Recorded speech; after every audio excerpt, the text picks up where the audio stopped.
Après le remplissage initial du corps de pompe, la roue mélange le liquide et l'air dans la pompe et l'évacue vers le refoulement de la volute.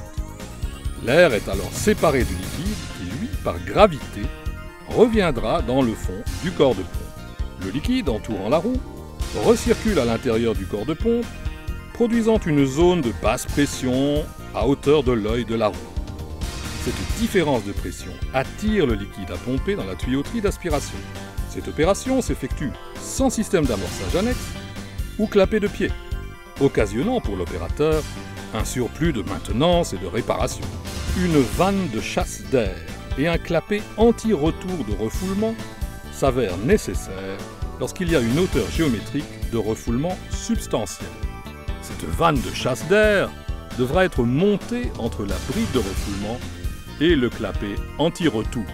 Durant l'amorçage et le réamorçage, cette vanne automatique chasse l'air qui serait contenu dans la tuyauterie d'aspiration et le ramène dans le puisard.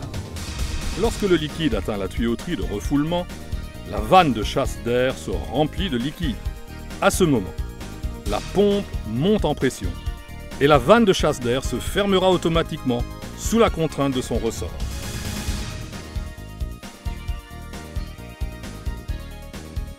Après la fermeture de cette vanne de chasse d'air, le clapet anti-retour s'ouvre à son tour grâce à la pression de refoulement de la pompe. Le pompage peut dès lors commencer.